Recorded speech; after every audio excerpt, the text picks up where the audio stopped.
Welcome the anointed ones. Every family has a story they tell the world, and a second one they swear no one will ever notice. Here's the uncomfortable truth most people don't like admitting out loud. Families don't just raise children, they protect systems, and whenever a system feels threatened, it doesn't hesitate to mark someone early, not loudly, not dramatically, quietly, strategically, almost politely. Which is why some of you didn't grow up feeling unsafe in the obvious way. You grew up feeling watched, like there was an invisible file with your name on it that nobody ever showed you, but everyone seemed to be updating. Psychologists have long observed that in dysfunctional family structures, roles are assigned early and rarely explained. One child becomes the peacekeeper, one becomes the golden example, and one, usually the one who notices too much, becomes the pressure valve. Studies on family systems confirm that scapegoated children often show higher awareness, stronger pattern recognition, and a lower tolerance for contradiction than their peers. In simple terms, you weren't difficult, you were inconvenient to the story. And let's be honest for a second, if families were always about love and honesty, nobody would need phrases like, "What happens in this house stays in this house." That sentence alone has done more emotional damage than most villains in movies, and it's always said with a smile like it's a warm hug instead of a legal disclaimer. What makes this even stranger is how early it starts. Before you had adult logic, before you understood power dynamics, you could feel it in the way conversations stopped when you entered rooms, in how your questions made people suddenly busy, in how jokes about you landed just a little too sharp to be harmless.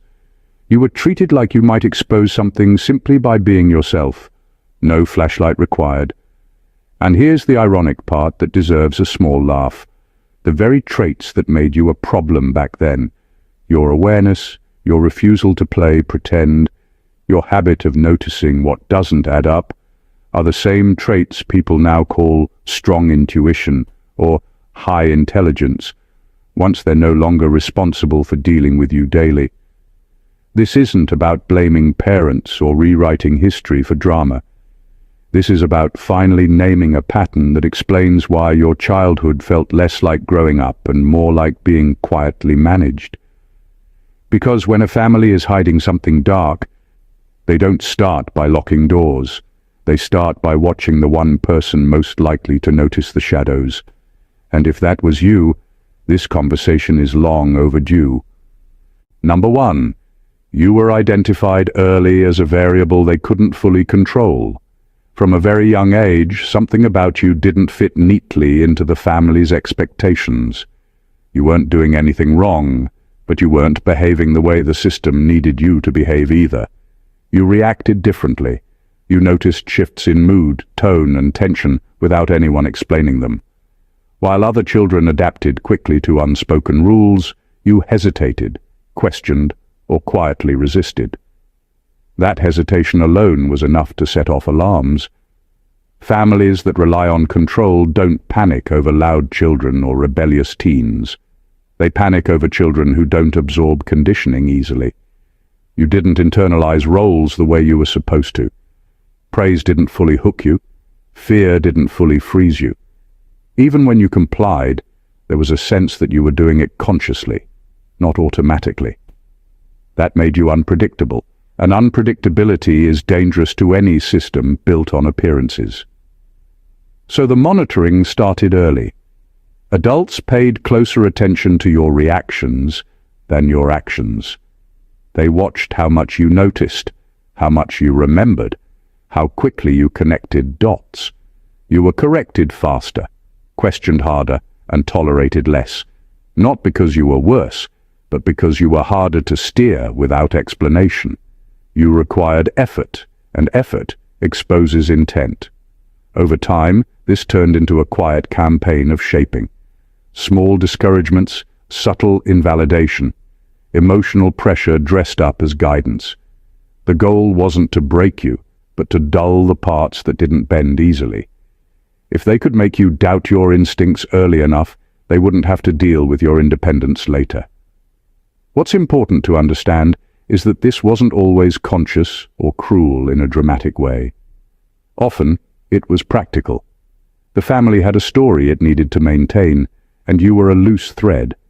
Loose threads don't look dangerous at first, but everyone knows they eventually unravel the whole thing. That's why you were treated like a risk before you ever caused damage. You weren't punished for what you did. You were managed for what you might become. And the irony is this: the very thing they tried to control was your ability to see clearly and act intentionally. That ability never left. It just waited until you were far enough away to use it freely. Number 2. The family didn't fear your weakness, they feared your clarity. You weren't dangerous because you were loud, aggressive, or defiant. You were dangerous because you noticed things exactly as they were. You could sense when words didn't match behavior. You felt tension before arguments happened. You picked up on favoritism, shifting alliances, and emotional dishonesty without needing anyone to spell it out. That kind of clarity unsettles people who depend on denial to stay comfortable. Most families with hidden issues survive by normalizing what isn't normal. They laugh things off, change topics, or label discomfort as overthinking. You didn't do that easily. When something felt wrong, it stayed wrong to you. You didn't smooth it over just to keep peace. Even when you stayed quiet, your awareness showed in your body language, your tone, and the way you withdrew instead of pretending everything was fine. That was enough to make others uneasy. Instead of addressing what you were noticing, the focus shifted to you. You were told you were too sensitive, too serious, too intense, or looking for problems. Not because those labels were accurate, but because they redirected attention away from the real issue. If your clarity could be framed as a flaw, then the system didn't have to change. What made this harder is that clarity can't be punished directly. You weren't breaking rules, you weren't acting out, you were simply seeing clearly. So the response became subtle. Conversations happened without you. Decisions were made and then presented as facts. Emotional reactions were dismissed or minimized. Over time, the message became clear. Noticing too much came with consequences. The irony is that clarity often comes with empathy. You understood more than people realized, which meant you also felt more. That combination made it harder for others to hide behind excuses. They couldn't fully relax around you because you were a mirror, not a participant in the performance. They didn't fear that you would fall apart. They feared that you would eventually speak plainly, act independently, and stop playing along. Your clarity threatened the unspoken agreement to keep things fine. And when clarity enters a space built on avoidance, it's not welcomed, it's targeted. Number 3, you became the emotional scapegoat because you wouldn't absorb the lie. From early on, it wasn't about what you did, it was about what the family needed you to carry. Every family with a secret has invisible weights, tensions, and stories that no one wants to confront. Someone has to hold them, even if they didn't create them. In your case, that person was you. You weren't chosen because you were fragile or flawed. You were chosen because you couldn't be easily fooled. Your awareness made you a natural container for the family's unacknowledged truths. They blamed you for things that had nothing to do with you. Arguments, disappointments, and frustrations were redirected onto your shoulders because you were accessible and, crucially, observant. By making you the scapegoat, they protected the system itself. Your role wasn't accidental. You weren't just unlucky or sensitive. You were strategically assigned a burden that kept everyone else comfortable and the family's hidden realities intact. This assignment came with its own brand of isolation.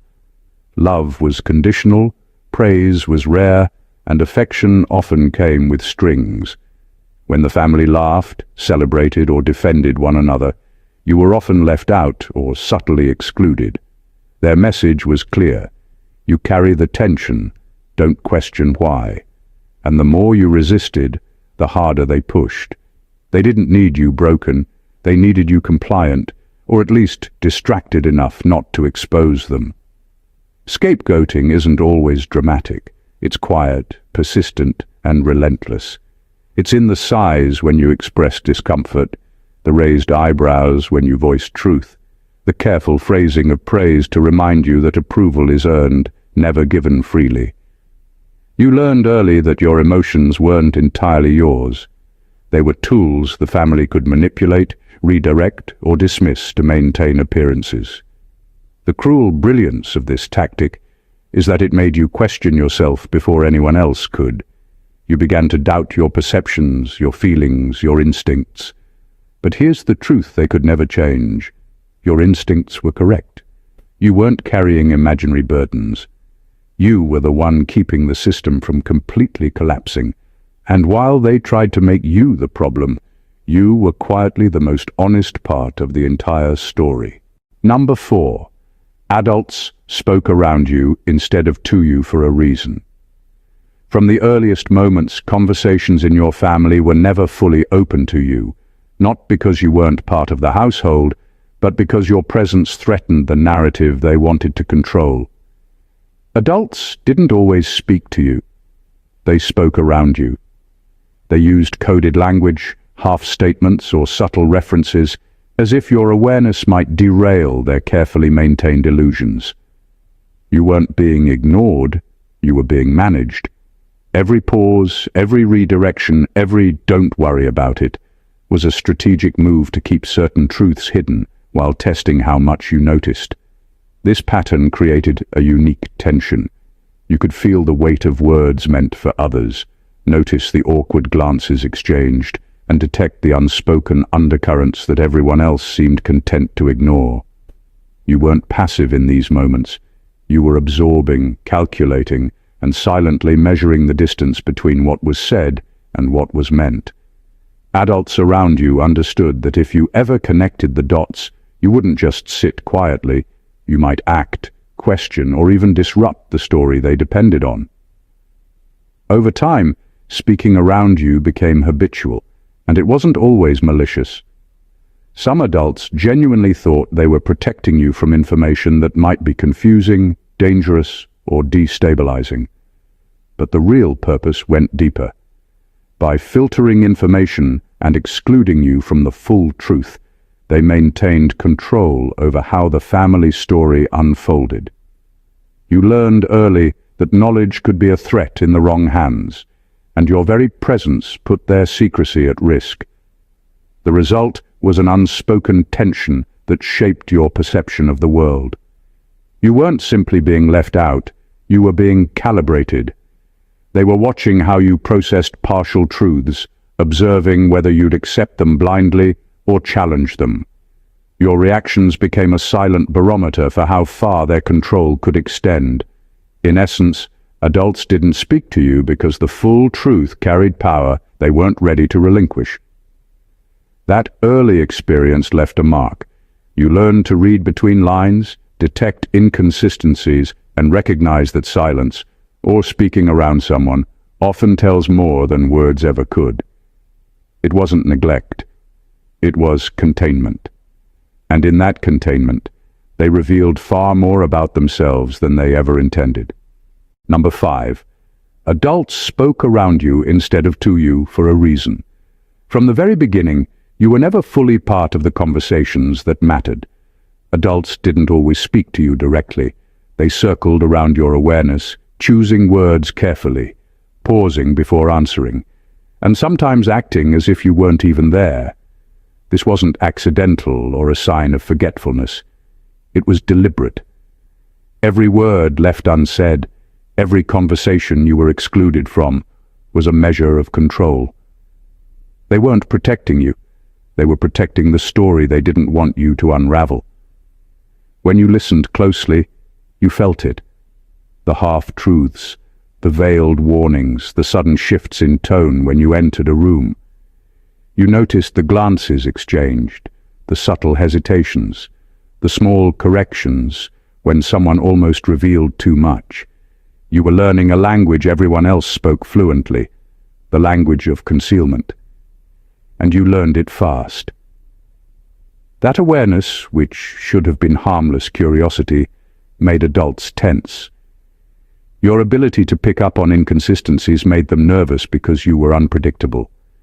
They couldn't fully control what you would see or understand. The pattern wasn't always cruelly obvious. Sometimes it came wrapped in seemingly caring intentions. You're too young to understand, or it's complicated, maybe later. But behind those words was a strategy. By speaking around you, they could gauge your perception, measure your reactions, and adjust their behavior to keep the family's secrets intact. They were testing you without ever saying so, seeing whether you could be swayed, distracted, or misled. Over time, this shaped how you process information and interact with the world. You learned to read between lines, detect tension in silence, and recognize when what is left unsaid carries more weight than words themselves. That skill became a quiet armor, one that gave you insight adults around you never expected. They thought speaking around you was containment, but in reality, it was the moment they began training you to see more than they ever intended. Your awareness grew, and with it, so did your understanding of the subtle dynamics that others tried so hard to hide. Number 6. You were watched more closely than your siblings, not protected more. From the earliest moments, you weren't just growing up, you were under a microscope. Every word, every glance, every small action was observed with a quiet intensity that felt normal at the time but wasn't. It wasn't protection they were offering. It was control. While your siblings moved through the house with relative freedom, your behavior was tracked, measured, and sometimes judged before you even knew what had happened. They didn't need you to be perfect. They needed you to be predictable. The scrutiny wasn't always obvious. It came in small ways: a raised eyebrow, a subtle correction, a sigh when you expressed curiosity or frustration. The adults around you seemed calm, almost casual, but beneath that calm was calculation. They were assessing how much you noticed, how fast you learned, and how likely you were to disrupt the family narrative. They weren't watching to guide you. They were watching to understand the threat you posed simply by existing as someone who could see more than they wanted to be seen. Over time, this constant observation shaped the way you moved, spoke, and even thought. Every choice, even the smallest one, became part of a silent ledger they kept. They weren't nurturing you. They were mapping you. The irony is that the more you grew, the more that scrutiny increased, not decreased. The more capable you became, the more unpredictable you were to them, and the more carefully they had to watch. This relentless observation wasn't punishment, but it carried its own weight. You learned to anticipate moods, to measure responses, to decode silence. You became hyper-aware, not because you wanted to, but because the environment demanded it. And that awareness became your hidden advantage, even if at the time it felt like anxiety or pressure. You weren't protected more than anyone else. You were considered too significant to leave unchecked. They watched because they feared what you might discover or reveal. They watched because your clarity and potential threatened the illusions they relied on, and the very act of observing you so closely revealed more about their secrets than any conversation ever could. Number 7. Discipline was used as correction, not guidance. In your household, rules rarely existed to teach you how to navigate the world. They existed to keep you in line. Discipline wasn't about helping you understand cause and effect or shaping character. It was about controlling the unpredictable, the aware, the child who noticed too much and asked too many questions. The consequences you faced weren't proportional to mistakes. They were proportional to the threat your independence represented. Every punishment, no matter how small, was a lesson in compliance, not morality. You learned quickly that the goal wasn't fairness. One day, a misstep could be overlooked. The next, the same misstep could be met with outrage. The inconsistency wasn't random, it was strategic. It taught you to question yourself, to measure your actions, and to second-guess your instincts. Obedience wasn't optional, it was survival. And over time, you realized that no matter how well you followed the rules, the standard was constantly shifting. You weren't being corrected, you were being tested. This approach left its mark. You became hyper-aware of boundaries, both stated and unstated, and you developed an instinct for reading the moods and expectations of others. What they called discipline was really a subtle form of training. It shaped not just your behavior, but your perception of power, authority, and fairness. It taught you that appearances matter more than truth, and compliance matters more than understanding. And yet, there was a strange, hidden lesson beneath it all. You learned resilience. You learned to navigate systems built to suppress you without losing yourself entirely. You discovered how to endure scrutiny, manage expectation, and maintain clarity even when surrounded by manipulation. While the discipline wasn't meant to guide you toward growth, it unintentionally forged a capacity for awareness and adaptability that few people develop naturally. Discipline in your family was never about shaping the best version of you. It was about shaping the version they could manage. The irony is that the very attempts to control and correct you only strengthened your ability to see clearly, resist quietly, and emerge intact. And that is a truth they could never fully anticipate. Number 8. You were blamed for conflicts that existed before you could speak. From the very beginning, the family had a system in place where accountability was never applied where it belonged. Problems, tensions, and disputes didn't just appear. They had a history, a pattern, a source. But someone had to carry the blame, and that someone became you. You weren't chosen because you did anything wrong. You were chosen because you were present, aware, and most importantly, able to be molded into a convenient scapegoat. Assigning fault to a child who doesn't fully understand the stakes is the easiest way to protect the adult's secrets while keeping the family illusion intact. You quickly learned that no mistake, or even no action at all, was safe from being twisted into evidence against you. Arguments that predated your memory were suddenly your fault. Misunderstandings and unresolved grudges became ammunition to control your behavior. By placing the weight of past conflicts on you, the family maintained a narrative that allowed them to avoid facing uncomfortable truths about themselves. The blame wasn't accidental or unfair in the usual sense. It was strategic. It preserved the story they wanted everyone to believe, and you were cast as the character whose purpose was to absorb tension and deflect attention. Over time, this created a strange psychological pattern.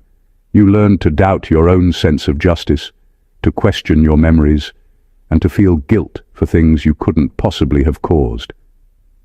You internalized the idea that your presence alone could trigger problems, and that survival meant walking carefully, speaking cautiously, and predicting how others would react. The lesson wasn't about right or wrong, it was about compliance and endurance. But the deeper truth is that the blame didn't make you weak. It made you perceptive. Being unjustly held accountable forced you to observe the mechanics of manipulation, the way narratives are spun, and the invisible levers adults pull to maintain control. You developed a sense for inconsistencies, a radar for hidden motives, and an early understanding of power dynamics that many never acquire. They tried to make you the problem, but in reality, they revealed themselves, their secrets, their strategies, and their priorities. You weren't the source of conflict, you were the clearest mirror of it, and that clarity has followed you ever since. Number 9. Your intuition made adults uncomfortable because it exposed timing. From a very early age, your awareness of the world wasn't ordinary. It was precise, almost surgical. You noticed patterns, shifts in mood, and unspoken tensions before anyone else did. That ability, which should have been celebrated, made the adults around you uneasy. Your intuition didn't just pick up on what was happening, it picked up on when it was happening. You sensed the build-up before conflicts, the hesitation before lies were spoken, the subtle signs that something wasn't being told. Timing is everything in manipulation, and you were noticing it. That made you a problem. Adults don't get uncomfortable when children are unaware.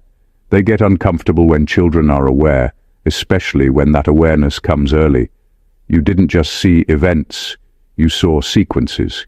You could tell when a conversation was being staged, when emotions were performative, and when someone was hiding a truth they didn't want you to find.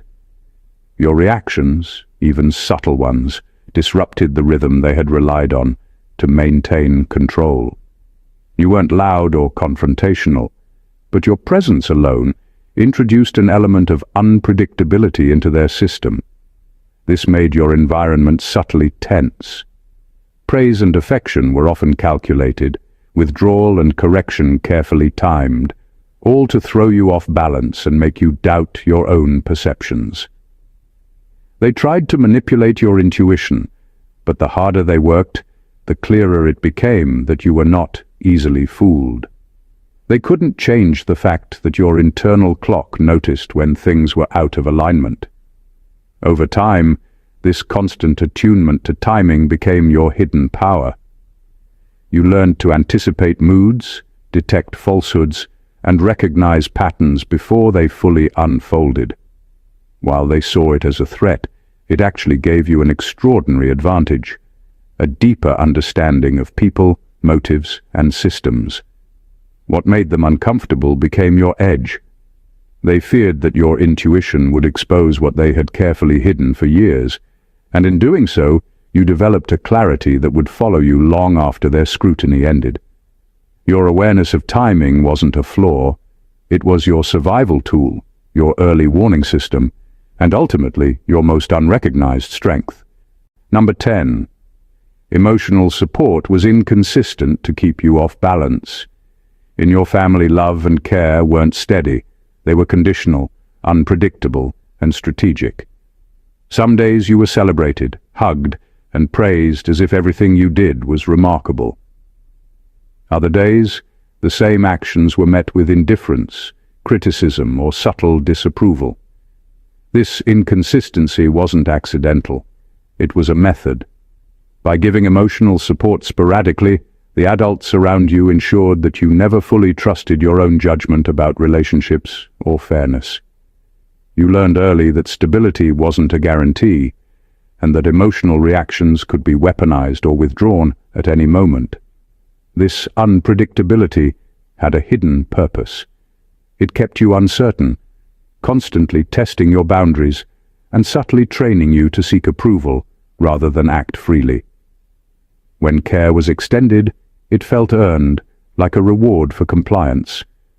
When it was withheld, it felt like punishment, even when no rule had been broken. Over time, this emotional seesaw created an environment where you were hyper-aware of moods, timing, and unspoken expectations. You weren't just navigating your own feelings.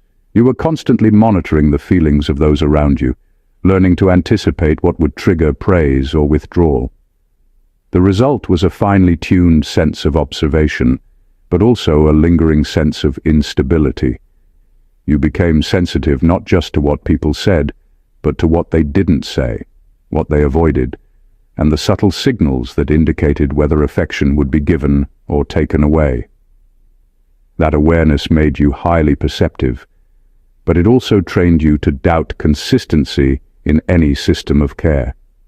The inconsistency wasn't about you personally, it was about control.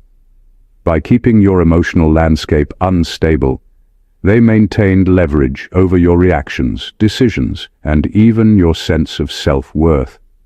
Ironically, what they intended as a way to control you became a source of strength. You learned to read people deeply, detect hidden motives, and protect your own emotional truth even when external validation was unreliable. While inconsistent support was meant to confuse and contain you, it honed your ability to navigate complexity, recognize patterns, and survive environments that were anything but safe. The instability wasn't weakness. It was training disguised as neglect, and it shaped your resilience in ways that would follow you for a lifetime. Number 11. You were trained to doubt your memory before you learned to trust it. From early on, your recollections of events, conversations, and even feelings were often challenged, dismissed, or rewritten. When you remembered things clearly, you were told you were imagining it or overreacting. When you recounted experiences honestly, you were met with corrections that didn't match what you had observed. Over time, this repeated undermining wasn't just frustrating, it was intentional. It created a subtle pattern of self-doubt, a quiet conditioning that made you question the reliability of your own mind. You weren't being confused by accident. You were being trained to defer to the family narrative. This kind of manipulation is powerful because it attacks the one thing you can't easily verify externally: your memory.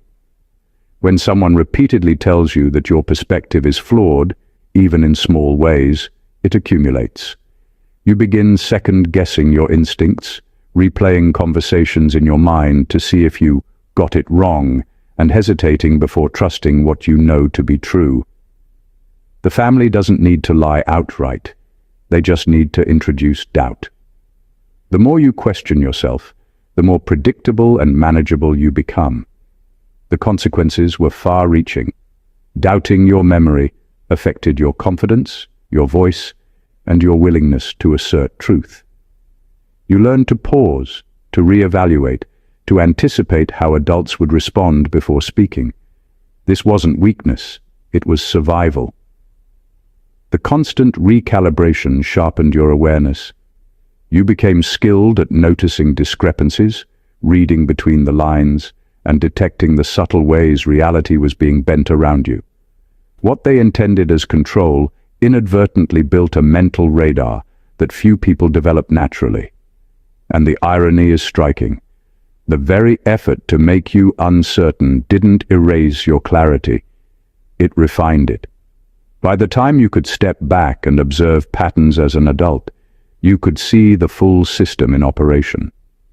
Every time they tried to make you question your memory, they were teaching you to look closer, think deeper, and discern truth amidst manipulation. You weren't losing trust in yourself. You were being conditioned to test it against reality, and that skill became one of your greatest hidden strengths. Number 12. Your achievements were downplayed because independence breaks leverage. From early on, any success you had was never fully celebrated. If you got good grades, it was expected. If you excelled at a skill, it was lucky or not that impressive. If you stood out, your uniqueness was minimized or criticized. This wasn't about fairness or humility. It was about control.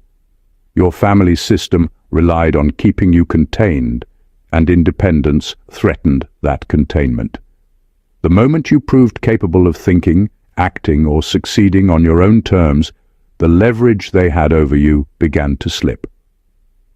Downplaying achievements serves a subtle but powerful purpose. It communicates that your progress isn't entirely your own, that success isn't worthy of recognition unless it fits their narrative. By doing this, they preserved the illusion that you were still under their authority, still dependent, and still malleable. Any confidence or momentum you gained became subject to revision, reassessment, or subtle discouragement. Compliments were rare, conditional, or overshadowed by criticism. In essence, your wins weren't allowed to exist in their pure form. They were filtered through the lens of control. Over time, this constant reframing shapes how you view accomplishment. You start questioning whether your effort truly matters, whether your talents are legitimate, or whether recognition is ever authentic. That self-doubt is exactly what the system relies on. But beneath the discouragement, a different truth was forming. You were learning to validate yourself internally. You didn't need their approval to recognize your own capabilities, and that awareness quietly eroded their control. The irony is that the very act of downplaying you sharpened your independence. Every minimized success became fuel for self-reliance. You developed resilience and determination not in spite of their behavior, but because of it. The attempt to keep you dependent and small only revealed that your power and autonomy could not be contained. By trying to rewrite your achievements, they unknowingly trained you to measure your value by your own standards. What they feared most wasn't arrogance or rebellion. It was that you would eventually realize your true worth, fully independent of their approval, and there was nothing they could do to stop it. Number 13.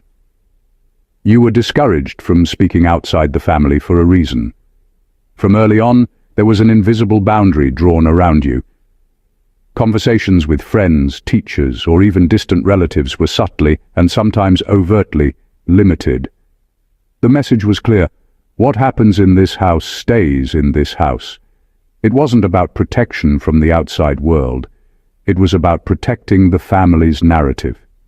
Your voice, sharp and aware as it was, carried the potential to expose truths they had carefully hidden. By discouraging you from speaking outward, they controlled not just what you knew, but what others could know through you. This discouragement often came disguised as concern. Don't share too much. It's complicated. Or you wouldn't understand if you told anyone. Each phrase reinforced the idea that the family story was sacrosanct and that your input was dangerous. The effect was subtle but profound. You internalized the belief that speaking up could have consequences, that your perspective was unsafe, and that discretion was survival. Over time, this trained you to filter your words, hesitate before sharing, and weigh the impact of every disclosure, even the harmless ones. The restriction wasn't only about secrecy, it was about control and leverage. The more contained your communication, the easier it was to maintain authority, manipulate perception, and keep the family system intact. Your insights, observations, and instincts were potentially destabilizing. They knew that once you shared what you saw, their carefully constructed illusions would begin to crumble. By keeping you quiet, they preserved appearances, and by keeping you uncertain, they maintained dominance over your autonomy. Ironically, what was meant to silence you often strengthened your discernment. You became attuned to what could be dangerous to reveal, and learned to navigate complex dynamics with subtlety. You developed a quiet awareness of timing, discretion, and influence, skills that gave you a hidden advantage over those who underestimated your perception. The attempts to limit your voice didn't suppress it, they refined it. And once you realized the power of your own clarity, speaking outside the family wasn't reckless, it was transformative. They tried to cage your words, but they couldn't cage the truth you carried, and that truth always finds a way to surface. Number 14. You didn't escape the system, you outgrew it. Growing up in a family with hidden agendas and unspoken rules often feels like being trapped inside a game you didn't choose to play. At first, you follow the rules because survival depends on it. You learn the patterns, the expectations, and the delicate balance required to avoid conflict or scrutiny. You adapt, sometimes perfectly, sometimes reluctantly, and you begin to understand the invisible threads that hold the household together. But the more you grow, the more those threads feel confining. You don't leave because you're weak or naive. You leave because your awareness, independence, and clarity have outpaced the system itself. Outgrowing the system isn't a dramatic escape. It's gradual, almost imperceptible at first. You start questioning why certain behaviors are normalized, why contradictions are tolerated, and why truth is so often twisted. You recognize manipulation, favoritism, and inconsistencies, and you understand that no apology or explanation will change the fundamental structure that controls everyone else. What you once accepted as family dynamics begins to feel like a carefully constructed cage. The rules that applied to you are no longer relevant to the person you've become. As your perspective expands, distance, emotional, physical, or both, becomes inevitable. You aren't abandoning anyone, you're reclaiming space for your own truth. You see clearly the mechanisms of control that others rely on, and you realize that compliance is no longer necessary. Independence, insight, and self-trust have replaced fear, obligation, and doubt. The system loses power not because it is defeated, but because you are no longer a participant in its game. The irony is that outgrowing the system often reveals it in full for the first time. Once you step back, the patterns, manipulations, and secrets become obvious, and you can finally see who was shaping whom. What seemed oppressive becomes instructive. You carry the lessons, the awareness, and the clarity forward, but the cage no longer defines your movement. You don't escape. It's simply that the structure can no longer contain the person you have become, and nothing inside that old system has the power to pull you back in. Conclusion: what becomes clear when you step back and look at the full picture is that your childhood wasn't just a series of isolated moments of confusion, pain, or frustration. It was a carefully orchestrated environment designed to shape, test, and contain you without ever fully revealing its purpose. From the very beginning, you were watched, measured, and guided, not for your benefit, but to preserve a system that depended on secrecy, control, and compliance. Every subtle correction, every inconsistent show of affection, every misdirection was part of a pattern meant to keep you off balance, while the adults around you maintained their narrative. And yet, in all of that, there was an unintended consequence.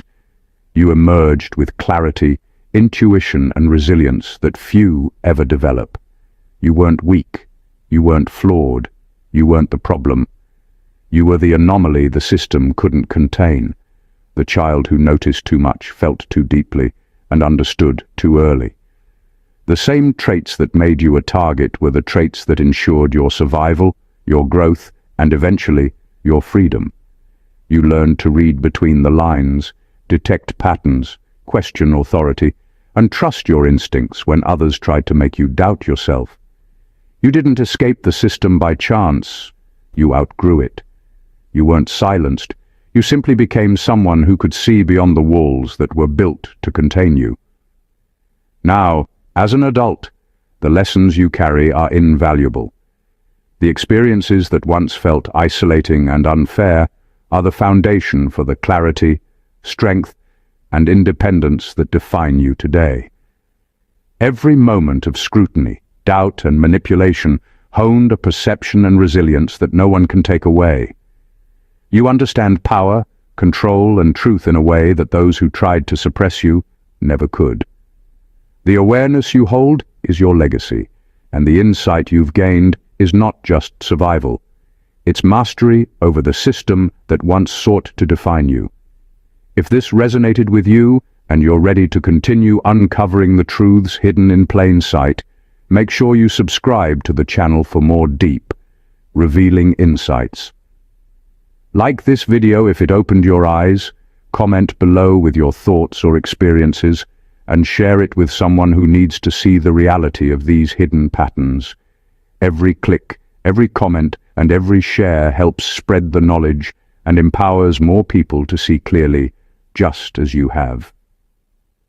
Don't stay silent. Let the truth be known, and let your awareness guide you forward. God bless you. Bless. One.